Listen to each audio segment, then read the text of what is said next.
Rudy, anong ginagawa mo dito? Alam mo, buti nagro-ronda kami. Kundi ikaw ang napuruan.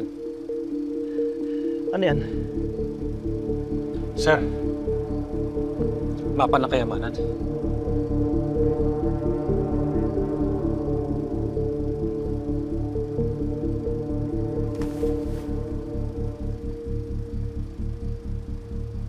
Ilang buwan din ako nagtrabaho kay Tanaka, sir. Kaya alam ko yung tungkol sa paghahanap nilang napapaon na kayamanan.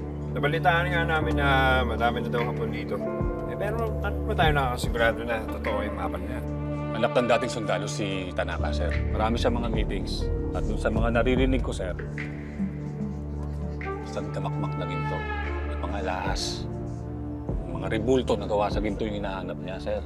Nabasa ko nga sa dyaryo na may negosyante, politiko, mga treasure hunter sa palihim na naguhukay sa iba't ibang parte ng probinsya. Tapos pagbalik nila, bigla silang yumayaman.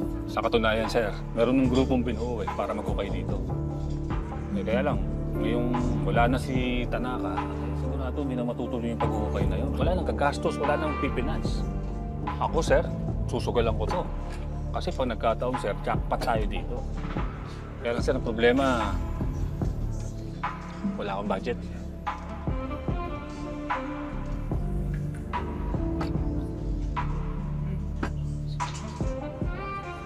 Ano bang kailangan?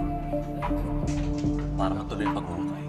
Ako, sir, malaki gagastos mo dyan. Babayaran mo yung tauhan, pagkain nila. Sir, pag sinuwerte naman tayo dito, milyon-milyon yung babalik. Milyon-milyon, sir. Minsan lang dumarating yung mga ganitong swerte sa buhay. Yung mga ganitong pagkakataon. Sige, ako mag-finance. Pero kapag nahanap mo ang kayamanan na yan, paghahatian natin. 60, 40.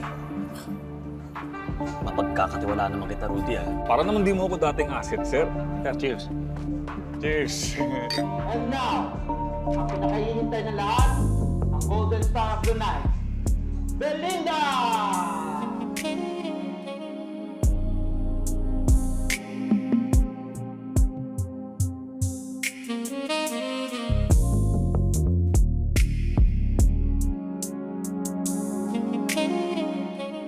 Nung una kong nakita ang nanay mo, nabighan niya ako agad sa ganda niya. At sinabi ko sa sarili ko na itong babaeng ito ang mapapangasawa ko.